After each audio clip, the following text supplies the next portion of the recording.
ലോക ചാപ്റ്റർ 1 ചന്ദ്രയിലെ നമ്മളെയൊക്കെ വിസ്മയിപ്പിച്ച ഒരു കുട്ടി താരമുണ്ട്.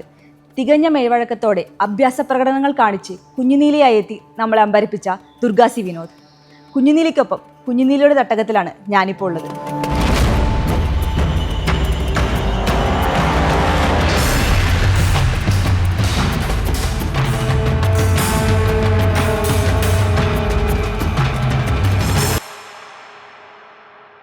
ഞാനാണ് കുഞ്ഞുനീലി. അതെ, ഇതാണ് കുഞ്ഞുനീലി. അപ്പോൾ ലോകം ഇറങ്ങിക്കഴിഞ്ഞു. എനിക്കറിയാം, ഇപ്പോൾ ദുർഗ എന്നുള്ള പേര് ആർക്കും അറിയണ്ടാവില്ല, കുഞ്ഞുനീലി ആയിരിക്കും അല്ലേ?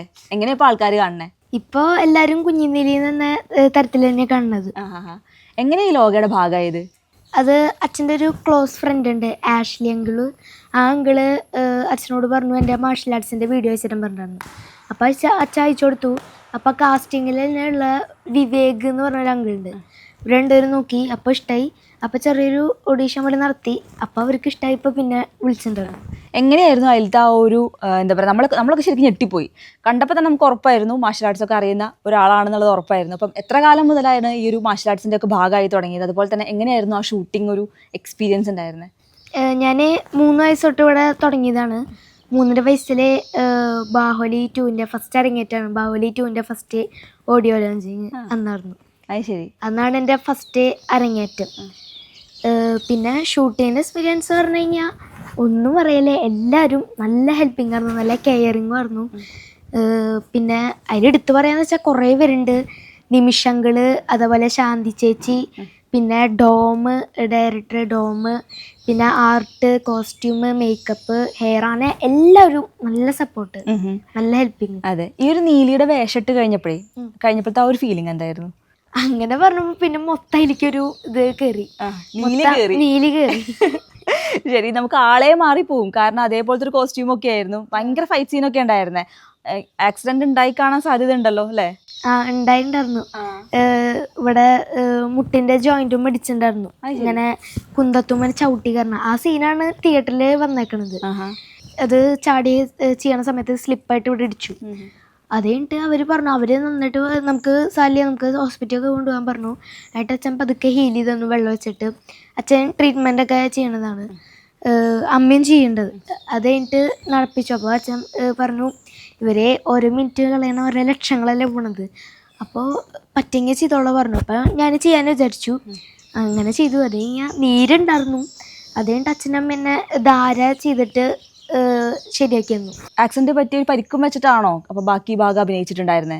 അല്ല, ആ ഒരു ഭാഗം കൂടി മാത്രമേ ഉണ്ടായിരുന്നുള്ളൂ. എന്നുവെച്ചാൽ ഫൈറ്റിൽ ആ ഭാഗം കൂടി ഉണ്ടായിരുന്നുള്ളൂ. ആ ഒരു ചാടി കുത്തണ ഭാഗം, ആ ഭാഗമാണ് തിയേറ്ററിൽ വന്നിരിക്കുന്നത്. ഓക്കെ, ശരി. ഈ ഒരു ഫൈറ്റിന്റെ ഒരു സംഭവം എത്ര ദിവസം കൊണ്ടാണ് പഠിച്ചെടുത്തിട്ടുണ്ടാവുക? അല്ലെങ്കിൽ എത്ര ദിവസത്തെ ഒരു പ്രാക്ടീസ് നിങ്ങൾക്ക് ഉണ്ടായിരുന്നു? ഇവിടെ അച്ഛൻ എനിക്ക് മുന്നേ തന്നെ ഇതിനു വേണ്ടി ട്രെയിനിങ് തന്നിട്ടുണ്ടായിരുന്നു. ഇതിനു വേണ്ടി സ്പെഷ്യൽ ട്രെയിനിങ്. അത് കഴിഞ്ഞിട്ട് ഓഡീഷൻ ആയിട്ട് അവിടെ തന്നെ അവരെ ചെറിയൊരു റോപ്പുമ്മ വെച്ചിട്ട് എങ്ങനെ ചെയ്യണം എന്നൊക്കെ യാനിക് സാറ് കുറച്ച് തീരുമാനിച്ചിട്ടുണ്ടായിരുന്നു. ടെൻഷൻ ഉണ്ടായിരുന്നോ? ടെൻഷൻ ഒന്നും ഉണ്ടായിരുന്നില്ല. പേടിയേ ഇല്ല? അഭിനയിക്കുകയാണെന്നോ അല്ലെങ്കിൽ ഫൈറ്റ് ചെയ്യാണെന്നോ അങ്ങനത്തെ ഒരു പേടിയെ വന്നിട്ടുണ്ടായിരുന്നില്ല? ഇവിടെ അതിനെക്കാട്ടി ഡേഞ്ചർ ആയിട്ടുള്ള കാര്യങ്ങൾ ഇവിടെ പ്രാക്ടീസ് ചെയ്യുന്നു, കളരിയിൽ ചെയ്യുന്നുണ്ട്. അപ്പൊ അതുകൊണ്ട് അങ്ങനത്തെ ഒരു ടെൻഷനെ പറ്റിയിട്ടുണ്ടായിരുന്നില്ല. കളരി മാത്രല്ല, ഇവിടെ എല്ലാ മാർഷൽ ആർട്സ് ഉണ്ട്. Mixed martial arts, karate, kung fu, taekwondo, അങ്ങനെ എല്ലാതും ഉണ്ട്. അതൊക്കെ അച്ഛനും അമ്മയും പഠിപ്പിക്കുന്നതാണ്. ഈ ലോക തിയേറ്ററിൽ എത്തി ഇപ്പം ഭയങ്കര വിജയം നേടി മുന്നേറിക്കൊണ്ടിരിക്കുകയാണ്. ഫസ്റ്റ് കുഞ്ഞുനീലിനെ സ്ക്രീനിൽ കണ്ട ഒരു മൊമെന്റ് ഉണ്ടല്ലോ, അതെങ്ങനെയായിരുന്നു? ഫാമിലിക്കൊപ്പമാണോ പോയി കണ്ടിട്ടുണ്ടായിരുന്നത്? അതെ, ആദ്യത്തെ ചെറിയൊരു ഭാഗം ഉണ്ടായിരുന്നല്ലോ, ട്രെയിലറ്. അന്ന് പോയപ്പോൾ ചന്തുചേട്ടനും കല്യാണി ചേച്ചിയൊക്കെ വന്നിട്ടുണ്ടായിരുന്നു. അവരൊക്കെ കണ്ടു. പിന്നെ ആ സമയത്ത് ഫാമിലി മൊത്തം പോയത്. പിന്നെ അത് കാണുമ്പോഴും അച്ഛൻ്റെ ശിഷ്യന്മാരും അതുപോലെ തന്നെ അവർക്കൊക്കെ നല്ല ഇൻട്രസ്റ്റ് ഉണ്ടായിരുന്നു. ഞാൻ എങ്ങനെയൊക്കെ ചെയ്തതെന്ന് അറിയില്ലല്ലോ.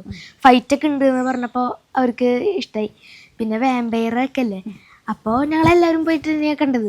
എങ്ങനെയായിരുന്നു സ്ക്രീനിൽ കാണുമ്പോൾ ഫസ്റ്റ് ഒരു മൈൻഡിൽ എന്താ പറഞ്ഞത്? അയ്യോ, ഒന്നും പറയാല്ലേ, ഞങ്ങളുടെ എല്ലാവരുടെയും കണ്ടത്. ഞാനൊക്കെ അച്ഛനും മുറുക്കെ പിടിച്ചിരിക്കുമായിരുന്നു എൻ്റെ സീന. അമ്മയൊക്കെ അതുപോലെ അച്ഛനൊക്കെ കണ്ണിന്ന് വെള്ളം ഉണ്ടായിരുന്നു. അതുപോലെ ഏട്ടനും ഇതുപോലെ നല്ല കെയറിങ് ആണ് വീട്ടിലൊക്കെ. അതുപോലെ ഈ സിനിമയ്ക്ക് വേണ്ടിയിട്ട് ഏട്ടനും അതുപോലെ എനിക്ക് കുറച്ച് ട്രെയിനിങ് തന്നിട്ടുണ്ടായിരുന്നു. എൻ്റെ ഫാമിലി എല്ലാവരും എനിക്ക് ഇതിനു വേണ്ടി നല്ല സപ്പോർട്ടായിരുന്നു. സിനിമ ഒരു ഇഷ്ടം എപ്പോഴും മൈൻഡിലുണ്ടായിരുന്നോ? എങ്ങനെയായിരുന്നു സിനിമയ്ക്ക് ഒരു ഓപ്ഷൻ, ഒരു കോൾ വന്ന സമയത്ത് മോളുടെ മൈൻഡിൽ എന്താ ഉണ്ടായിരുന്നത്? കോള് വന്നപ്പോൾ ആദ്യം എൻ്റെ കഥയും അങ്ങനെയൊന്നും അറിയണ്ടായിരുന്നില്ല. പിന്നെയാണ് പതുക്കെ പതുക്കെ വേമ്പേറാണ്. എനിക്ക് കൂടുതൽ ഇഷ്ടം അങ്ങനെ ഫൈറ്റ് ഓറിയൻറ്റഡ് ആയിട്ടുള്ള ഫിലിംസാണ്. അപ്പോൾ കൂടുതൽ ഇങ്ങനത്തെയൊക്കെ ഉണ്ട് പറഞ്ഞപ്പോൾ പിന്നെ ഇൻട്രസ്റ്റ് ആണ്. പിന്നെ അച്ഛൻ പറഞ്ഞു 10-20 അടി ഇത് റോപ്പിൽ ഇതാക്കും. അപ്പോൾ എനിക്ക് പേടിയില്ലെങ്കിൽ ചെയ്യാന്ന് പറഞ്ഞു. അങ്ങനെ പേടിയില്ല, പണ്ടൊക്കെ ഉണ്ടായിരുന്നു. പക്ഷെ ഇപ്പൊക്കെ മാറി, എനിക്ക് ഓക്കെ ആക്കി. കാരണം ഇവിടെയും ഇതേപോലെ റോപ്പിൻ്റെ ട്രെയിനിങ് ഒക്കെ തരുന്നുണ്ട്. അപ്പോൾ ഇതും ഇതേപോലെ തന്നെ പേടിണ്ടായിരുന്നില്ല. അതുകഴിഞ്ഞിട്ട് ഇതിലേക്ക് തന്നെ വന്നു. ഏറ്റവും ബുദ്ധിമുട്ടുണ്ടായിരുന്ന ഒരു സംഭവം എന്തായിരുന്നു ഈ ഷൂട്ടിംഗ് സമയത്ത്? ഇതിൽ ഒരു ബുദ്ധിമുട്ടുണ്ടായിരുന്നു. കാരണം അതുപോലെയായിരുന്നു എല്ലാവരും സപ്പോർട്ട്. അതുപോലെ മുരളി മാസ്റ്റർ ഉണ്ട്, മുരളി ജി മാസ്റ്റർ. ആ മാസ്റ്റർ റോപ്പിൻ്റെ കാര്യത്തിൽ ആ മാസ്റ്റർ നോക്കിയിട്ടുണ്ടായിരുന്നത്. അതിൽ ഇവിടെയൊക്കെ പാഡ് വെച്ച് ടൈറ്റ് ചെയ്യണമല്ലോ, അപ്പോൾ ഇവിടെയും ഇവിടെയൊക്കെ പാഡ് വെച്ചിട്ട് ആ മാസ്റ്റർ നന്നായിട്ട് പ്രൊട്ടക്റ്റ് ചെയ്യുന്നുണ്ടായിരുന്നു. അതുപോലെ ശാന്തി ചേച്ചിയൊക്കെ, ഡോം, അങ്ങനെ എല്ലാവരും നല്ല സപ്പോർട്ടായിരുന്നു. ഷൂട്ട് ലൊക്കേഷനൊക്കെ ഇപ്പോൾ എവിടെയായിരുന്നു? അത് ഓരോ സ്ഥലത്ത് മാറി മാറിയായിരുന്നു. കണ്ണൂരിലെ ആ ഗുഹയിലെ അവിടെ, പിന്നെ അതിരപ്പള്ളി, അത് കഴിഞ്ഞാൽ വാഗമൺ, അങ്ങനെ കുറച്ച്, പിന്നെ എറണാകുളത്ത് ചെറിയൊരു ഭാഗത്തൊക്കെ ഉണ്ടായിരുന്നു. അങ്ങനെ മാറി മാറി. കുഞ്ഞുനാൾ തൊട്ടിട്ട് ഒരു കളരിയുടെ ഭാഗമാണല്ലോ അത്. ഈ ഒരു ഇപ്പോൾ 6ാം ക്ലാസ്സിലാണ് പഠിക്കുന്നത്. അപ്പോൾ എങ്ങനെയാണ് ഈ ദുർഗനെ ഇത്രയും കാലം ആ ഒരു കളരി വളർത്തിയെടുത്തിട്ടുണ്ടാവുക? അല്ലെങ്കിൽ എങ്ങനെ ദുർഗയ്ക്ക് കളരി എന്തൊക്കെയാണ് തന്നൊരു സംഭവം ഉണ്ടാവുക? ഞാൻ ചെറിയ കുട്ടിയിൽ 3 വയസ്സിലാണ് ഇത് തുടങ്ങിയത്. അപ്പം അച്ഛനും അമ്മേനെ ഞാൻ പഠിപ്പിച്ചു തന്നിട്ടുണ്ടായിരുന്നു. അതിൽ 3 വയസ്സിൽ തന്നെ വീഡിയോ ഒക്കെ ഇട്ടിട്ടുണ്ടായിരുന്നു, ഇതിൽ യൂട്യൂബിലൊക്കെ ഇട്ടിട്ടുണ്ടായിരുന്നു. പിന്നെ എനിക്ക് കളരിയിൽ ചെയ്ത് തുടങ്ങിയപ്പോൾ ആദ്യം പരിക്ക് പറ്റുമെന്നൊക്കെ പേടിയുണ്ടായിരുന്നു. അത് കഴിഞ്ഞിട്ട് ഞാനായിട്ടും ഫൈറ്റൊക്കെ ഉണ്ട്, അതൊക്കെ ചെയ്ത് അടിയൊക്കെ കൊണ്ട് പിന്നെ അത് ശീലമായി. ഞാൻ കരാത്തെ കുംഫുവാനെ എല്ലാം പഠിക്കുന്നുണ്ട്. പക്ഷേ അതിലത്തെ കുറച്ച് ഭാഗങ്ങൾ എത്തിയിട്ടുള്ളൂ. അതിൽ ഓരോ സെക്ഷൻസ് ഉണ്ട്. അതിൽ മാർഷൽ ആർട്സ് എന്ന് പറഞ്ഞാൽ നല്ലോണം നീണ്ടു കിടക്കുന്നുണ്ട്, കുറേ പഠിക്കാനുണ്ട്. അതിൽ ഒരു സെക്ഷൻ മാത്രം എൻ്റെ കഴിയാറായിട്ടുള്ളൂ, ഇനിയും പഠിക്കാനുണ്ട്, കുറേ പഠിക്കാനുണ്ട്. എനിക്ക് അച്ഛൻ ചെയ്യണ കണ്ടിട്ടാണ് ഇതിലേക്ക് ഇൻട്രസ്റ്റ് വന്നത്. അച്ഛൻ സ്റ്റണ്ട് മാസ്റ്ററാണ്, കൊറിയോഗ്രാഫി ചെയ്യുന്ന ആളാണ്. അച്ഛൻ പണ്ട് തൊട്ട് തന്നെ അച്ഛൻ ഓരോ രാവണിലൊക്കെ ഡ്യൂപ്പ് ചെയ്തിട്ടുണ്ട്. വിക്രങ്ങളുടെ ഡ്യൂപ്പൊക്കെ അച്ഛൻ ചെയ്തിട്ടുണ്ട്. പിന്നെ അതൊക്കെ ഞാൻ കണ്ടു. പിന്നെ അത് മാത്രമല്ല, അച്ഛൻ ജയ് ഹേലെ ദർശന ചേച്ചിക്കൊക്കെ ട്രെയിനിങ് ചെയ്യിപ്പിച്ചിട്ടുണ്ട്. പിന്നെ കാജൽ അഗർവാളിനൊക്കെ ചെയ്യിപ്പിച്ചിട്ടുണ്ട്. അതിൽ ജയ് ഹേലെ ഫെലിസ് മാസ്റ്ററും അച്ഛനും കൂടിയിട്ടാണ് ചെയ്തത്. ഇന്ത്യൻ 3 മൈക്ക് മാസ്റ്ററും അച്ഛനും കൂടിയിട്ടാണ് ചെയ്തതാണ്. ഇതൊക്കെ എല്ലാതും കണ്ടപ്പോൾ പിന്നെ കുറേ പേർക്ക് അച്ഛൻ ട്രെയിനിങ് ചെയ്യിപ്പിക്കുന്നുണ്ട്. പിന്നെ അച്ഛൻ ഒരു ആക്ടറും കൂടിയാണ്. അച്ഛൻ ഞാൻ ആദ്യമായിട്ട് ചെയ്തൊരു ഷോർട്ട് ഫിലിം ഉണ്ട്, ഭദ്രനാരി പറഞ്ഞിട്ട്. അപ്പോൾ ഞാൻ കുഞ്ഞുകുട്ടിയായിരുന്നു, എനിക്ക് 8 വയസ്സുണ്ടായിരുന്നുള്ളൂ. അത് അച്ഛൻ തന്നെ സ്ക്രിപ്റ്റ് ചെയ്തതാണ്, അച്ഛൻ തന്നെ ഡയറക്റ്റ് ചെയ്തു. പിന്നെ അച്ഛൻ തന്നെ കൊറിയോഗ്രാഫി ചെയ്തു തന്നു, സ്പോർട്ട് കൊറിയോഗ്രാഫി. അതിലെ അമ്മയായിരുന്നു എനിക്ക് കോസ്റ്റ്യൂമിൻ്റെ കാര്യം ഇതൊക്കെ നോക്കിയിട്ടുണ്ടായിരുന്നത്. വേറെ ആരെയും വിളിച്ചിട്ടുണ്ടായിരുന്നില്ല, മേക്കപ്പിൻ്റെയും അതൊക്കെ നോക്കിയിട്ടുണ്ടായിരുന്നത്. ഇതും പിന്നെ അച്ഛൻ്റെ എല്ലാവർക്കും പഠിപ്പിച്ചു കൊടുക്കണമൊക്കെ കണ്ടപ്പോൾ എനിക്ക് കുറച്ച് ഇൻട്രസ്റ്റ് കൂടിയപ്പോൾ പിന്നെ ഞാനിലേക്ക് പഠിക്കാൻ വിചാരിച്ചു. അതെ, അച്ഛൻ്റെ കാര്യം പറഞ്ഞോണ്ട് ചോദിക്കുകയാണ്. ഈ ഒരു ലോകം ഇറങ്ങി കഴിഞ്ഞപ്പോൾ അച്ഛൻ്റെ അടുത്തൊരു വലിയൊരു സമ്മാനം ചോദിച്ചു എന്ന് ഞാൻ അറിഞ്ഞു. അതെ. എനിക്ക് ഇതൊക്കെ ചെയ്തപ്പോൾ അച്ഛനോട് ചോദിച്ചു എന്തെങ്കിലും ആഗ്രഹമുണ്ടോ. അപ്പോൾ ആദ്യം ഞാൻ പറഞ്ഞു എനിക്ക് എല്ലാവരെയും എല്ലാവരെയും കെട്ടിപ്പിടിച്ച് ഉമ്മക്ക് തന്നു. അത് കഴിഞ്ഞിട്ട് അച്ഛനും ഇതുപോലെയൊക്കെ തന്നു, ചേട്ടനൊക്കെ തന്നു, അമ്മയും. അത് കഴിഞ്ഞിട്ട് ഞാൻ അച്ഛനോട് പറഞ്ഞു ഇതൊക്കെ ഉണ്ടെങ്കിലും എനിക്ക് പണ്ട് തൊട്ട് അച്ഛനെ ഞാൻ അങ്ങനെ ഒരു രൂപത്തെ കണ്ടിട്ടില്ല. അച്ഛൻ്റെ താടിയും മീശൊക്കെ പഠിച്ച രൂപം. അപ്പോൾ അച്ഛനോട് പറഞ്ഞു അച്ഛൻ പറ്റുകയാണെങ്കിൽ എനിക്കൊരു ആഗ്രഹം കൂടെ ഉണ്ട്, അച്ഛൻ്റെ മീശൊക്കെ പഠിച്ച് കളയണമെന്ന് എനിക്ക് ഇഷ്ടമായിരുന്നു, കാരണം ഞാൻ കണ്ടിട്ടില്ല പറഞ്ഞു. അപ്പം അച്ഛൻ ഒന്നും മിണ്ടിയില്ല. അത് കഴിഞ്ഞിട്ട് പിറ്റേ ദിവസം അങ്ങനെ എഴുതായിരുന്നു. ഞാൻ അത് വിട്ടു, കുഴപ്പമില്ല വിചാരിച്ചിട്ട് വിട്ടു. എഴുതുന്ന സമയത്ത് അച്ഛൻ എൻ്റെ അടുത്ത് ഇങ്ങനെ വന്ന് സംസാരിക്കുന്നു. ഞാൻ തിരിഞ്ഞു നോക്കണില്ലേ, ഞാൻ എഴുതിക്കൊണ്ടിരിക്കണം. അപ്പം ഞാൻ മറുപടി കൊടുക്കുന്നുണ്ട്. അത് കണ്ട് തിരിഞ്ഞു നോക്കിയപ്പോൾ അച്ഛനും കണ്ണൊക്കെ അങ്ങനെ, ഒരു ശബ്ദമൊക്കെ അങ്ങനെ, പക്ഷെ ഇവിടുന്ന് വേറെ ആള്. ഞാൻ മൊത്തത്തിൽ കേട്ടി. അന്ന് എനിക്ക് വളരെയധികം സന്തോഷമായി, കാരണം ഇതുവരെയായിട്ട് ഞാൻ കണ്ടിട്ടില്ല. അങ്ങനെ വലിയൊരു സമ്മാനം കിട്ടിയത് ലോകയ്ക്ക് ഇതായിരിക്കും അല്ലേ? വലിയൊരു സമ്മാനം കിട്ടി. അതെ, അതല്ലാതെ അച്ഛൻ തന്ന ഈ വലിയ സമ്മാനം അല്ലാതെ ലോക കഴിഞ്ഞതിന് ശേഷം കിട്ടിയ ഏറ്റവും വലിയൊരു അഭിനന്ദനോ അത് ഏതായിരുന്നു? എനിക്ക് മമ്മൂക്കയുടെ കമ്പനിയിൽ നിന്ന് എനിക്ക് വേണ്ടിയിട്ടൊരു AI പിക്ചർ, എൻ്റെ ഫോട്ടോ തന്നെ AI പിക്ചറായിട്ട് ഡെഡിക്കേറ്റ് ചെയ്ത് തന്നിട്ടുണ്ടായിരുന്നു എനിക്ക് വേണ്ടി. അപ്പോഴേക്ക് വളരെ അവർ ലിറ്റി സ്റ്റാറിന് വേണ്ടിയിട്ട് തരാമെന്ന് പറഞ്ഞിട്ട് തന്നിട്ടുണ്ടായിരുന്നു. അപ്പോഴേക്ക് വളരെ സന്തോഷമായി. പിന്നെ ദുൽഖർ അങ്കിളും ടോവിനോ ചേട്ടനും കല്യാണ ചേച്ചിയൊക്കെ മെസ്സേജ് അയച്ചിട്ടുണ്ടായിരുന്നു. ടോവിനോ ചേട്ടൻ ഒരു ദിവസം കളരി പഠിക്കാൻ പറ്റാണെങ്കിൽ കളരി പഠിക്കാൻ വരാന്നൊക്കെ പറഞ്ഞിട്ടുണ്ടായിരുന്നു. അതുപോലെ ദുൽഖറങ്ങളൊക്കെ മെസ്സേജ് വെച്ചിട്ടുണ്ടായിരുന്നു. ശരി, നല്ല വിഷായിരുന്നു തന്നിട്ടുണ്ടായിരുന്നു. ഇപ്പം ഈ ഒരു മാർഷൽ ആർട്സിന് പുറമെ വേറെ എന്തൊക്കെയാ മോളുടെ ഒരു ബാക്കി ആക്ടിവിറ്റീസ്? വേറെ എന്തൊക്കെയാ പഠിക്കണേ? ഞാൻ ഡാൻസ്, പാട്ട് കുറച്ചൊക്കെ, പിന്നെ ക്രാഫ്റ്റ്, ആക്ടിങ്, പിന്നെ കളരി, മാർഷൽ ആർട്സ്.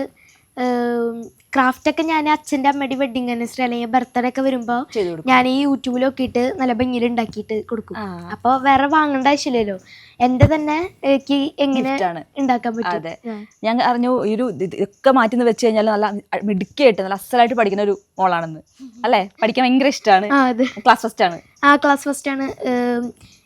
ഇനി ഓൺ എക്സാമിൻ്റെ കൂടി റിസൾട്ട് അറിയാണ്ട് ഞാൻ ക്ലാസ് ഫസ്റ്റ് തന്നെയാണ്. ഞാൻ കളരിയുടെയും മാറ്റിങ്ങിൻ്റെ ഒക്കെ ഒപ്പം തന്നെ ഇതും ഞാൻ മെയിൻറ്റെയിൻ ചെയ്ത് പോകുന്നുണ്ട്. സ്കൂളിൽ നിന്നുള്ളൊരു സപ്പോർട്ട് എങ്ങനെയാണ്? GUPS പുതുരുത്തി എന്നാണ് സ്കൂളിൻ്റെ പേര്. ഇവിടെ അടുത്ത് തന്നെയാണ്. ഇവിടെ പുതുരുത്തി സ്ഥലത്തിൻ്റെ അടുത്ത് തന്നെയാണ്. കുറച്ചുള്ളൂ, നടന്നു പോകാനുള്ള ദൂരമുള്ളൂ. അവിടെ ഇതിനു വേണ്ടി ലീവ് എടുക്കണമല്ലോ. അപ്പോൾ ടീച്ചേഴ്സ് ഇതിനു വേണ്ടി ലീവ് എടുത്തിട്ടുണ്ടായിരുന്നു. പിന്നെ എനിക്ക് വേണ്ടിയിട്ട് അന്നത്തെ ദിവസത്തെ ഇതൊക്കെ ക്ലാസ്സൊക്കെ എനിക്ക് വേണ്ടി സ്പെഷ്യൽ ക്ലാസ് തന്നിട്ടുണ്ടായിരുന്നു. പിന്നെ ഫ്രണ്ട്സൊക്കെ എനിക്ക് വേണ്ടിയിട്ട് ഫോട്ടോസൊക്കെ, എന്തൊക്കെയാണ് പഠിക്കേണ്ട ഫോട്ടോസ്, അന്നെടുത്ത ക്ലാസ്സുകളൊക്കെ ഫോട്ടോസൊക്കെ അയച്ചു തന്ന് നല്ല സപ്പോർട്ടാണ്. എനിക്ക് തോന്നുന്നു വലിയൊരു ആഗ്രഹം മൈൻഡിലുണ്ട്. അച്ഛൻ പറഞ്ഞു കേട്ടു ഡോക്ടർ ആവണം എന്നുള്ളൊരു, ആയുർവേദ ഡോക്ടർ ആവണം എന്നൊരു ആഗ്രഹം മൈൻഡിലുണ്ട്. അത് കൂടാതെ വേറെ എന്തൊക്കെയാണ് മനസ്സിൽ ഇനിയുള്ളൊരു ആഗ്രഹങ്ങൾ? വേറെ എനിക്ക് എല്ലാവരുടെയും ഒപ്പം അഭിനയിക്കുന്നുണ്ട്. എനിക്ക് മമ്മൂക്കയുടെ ഒപ്പം ലാലേട്ടൻ്റെ ഒപ്പമൊക്കെ എനിക്ക് അഭിനയിക്കുന്നത്. പിന്നെ ഉണ്ണിയങ്കിള്, മഞ്ജു ചേച്ചി, അങ്ങനെ ഈ എല്ലാ ആക്ടേഴ്സിൻ്റെ ഒപ്പം എനിക്ക് അഭിനയിക്കുന്നുണ്ട്. അതിൽ ഏറ്റവും കൂടുതൽ ഇഷ്ടം മമ്മൂക്കേനെയും ലാലേട്ടനെയാണ്. എല്ലാവരും ഇഷ്ടമാണ്, പക്ഷെ കുറച്ചുകൂടി കൂടുതൽ അതിൽ മമ്മൂക്കയുടെ കുറേ സിനിമകൾ ഇഷ്ടമാണ്. അതിൽ ബിഗ് ബി എന്നൊക്കെ പറഞ്ഞ സിനിമയ്ക്ക് വളരെയധികം ഇഷ്ടമാണ്. നല്ല സൂപ്പറായിട്ട് ആക്ട് ചെയ്യുന്നുണ്ട്. അതിൽ ഓരോ ചിരി ഇല്ലല്ലോ, അതിൽ നല്ല രസമായിട്ട് ആക്ട് ചെയ്തിട്ടുണ്ട്. അതുപോലെ തന്നെ ലാലേട്ടൻ്റെ തന്നെ നരൻ എന്ന് പറഞ്ഞ സിനിമയ്ക്ക് വളരെയധികം ഇഷ്ടമായി. എല്ലാ ആക്ടേഴ്സിൻ്റെ ഒപ്പം എനിക്ക് അഭിനയിക്കണമെന്നുണ്ട്. അതുകൂടാതെ ഈ ഡോക്ടർ മോഹത്തിന് വേറൊരു കാര്യം കൂടെ അച്ഛൻ പറഞ്ഞിട്ടുണ്ടായിരുന്നു. അതായത് വേറെ എവിടെയും പോവില്ല, ഇവിടെ നിന്നിട്ട് ഞാൻ, അതെന്തായിരുന്നു അങ്ങനെ ഒരു? അത് അമ്മയും അച്ഛനും ഇവിടെ ഉഴിച്ചിൽ ചെയ്യണ കണ്ടിട്ടുണ്ട്, ട്രീറ്റ്മെൻറ്റ് ചെയ്യണ കണ്ടിട്ടുണ്ട്. അപ്പോൾ അവിടെ പോയി ചെയ്ത് കഴിഞ്ഞാൽ എനിക്ക് എന്ന് വെച്ചാൽ വരെ കുറേ നേരം അവിടെ തന്നെ നിൽക്കണമല്ലോ, ഇവിടെ കാണാനും പറ്റില്ല. പക്ഷേ എനിക്ക് ഈ ഒരു ഇതും ഇഷ്ടമാണ്, ബാക്ക്ഗ്രൗണ്ടും ഇഷ്ടമാണ്. മാത്രമല്ല ഇവിടെ തന്നെ ചെയ്യണമെന്ന് എനിക്കൊരു ആഗ്രഹം. അവിടെ പോകണമെനിക്ക് അങ്ങനെ ഇഷ്ടമല്ല, ക്ലിനിക്ക് അങ്ങനെ പോകണ ഇഷ്ടമല്ല. ഇവിടെ തന്നെ പേഷ്യൻസിനെ ഇങ്ങോട്ട് വരിപ്പിച്ചിട്ട് ചെയ്യണതാണ് എനിക്ക് നല്ലോണം ഇഷ്ടം. ഇനി നേരത്തെ എന്നോട് എന്തൊരു ആഗ്രഹം പറയാനുണ്ട് പറഞ്ഞില്ലേ, അത് തന്നെയായിരുന്നോ ഈ ഒരു സിനിമയുടെ? മമ്മൂക്കയുടെ ഒപ്പൊക്കെ ലാലേട്ടൻ്റെ ഒപ്പൊക്കെ എനിക്ക് വളരെയധികം ഇഷ്ടമാണ് അഭിനയിക്കുന്നത്. അപ്പൊ എന്തായാലും ഇനി വരാൻ പോകുന്ന ചിത്രങ്ങൾ അങ്ങനത്തെ ചിത്രങ്ങൾ തന്നെ ആവട്ടെ. പറഞ്ഞ പോലെ അടുത്തതിന്റെ ഒരു മമ്മൂട്ടി ചിത്രം അല്ലെങ്കിൽ മോഹൻലാൽ ചിത്രത്തിന്റെ ഭാഗമാവാൻ സാധിക്കട്ടെ അല്ലേ? പിന്നെ എനിക്ക് വലുതായിട്ട് മമ്മൂക്കയുടെ ഒപ്പം ലാലേട്ടൻ്റെ ഒപ്പൊക്കെ നായികയായിട്ട് അഭിനയിക്കണം എന്നൊക്കെ ഉണ്ട്. അച്ഛൻ പറഞ്ഞു നമ്മുടെ ലൈഫിൽ നല്ലോണം ഹാപ്പി ആണെങ്കിൽ നമുക്ക് എത്ര കാലം വേണമെങ്കിലും ജീവിക്കാൻ പറ്റും. മമ്മൂക്ക ലാലേട്ടനൊക്കെ നല്ലോണം ഇങ്ങനെ ആക്ടിങ്ങിലൊക്കെ നല്ല സന്തോഷിച്ചിട്ട് ഹാപ്പി ആയിട്ട് പോകണതല്ലേ. അപ്പോൾ അവർക്ക് എന്തായാലും നല്ലോണം ആയുരാരോഗ്യം ഉണ്ടാവും. അതെ, അപ്പൊ അവർ അതേപോലെ പറഞ്ഞ പോലെ തന്നെ ലാലേട്ടനെ മമ്മൂക്കയുടെ നായികയായിട്ട് വരാൻ സാധിക്കട്ടെ അല്ലേ? എല്ലാ ആശംസകളും. Thank you.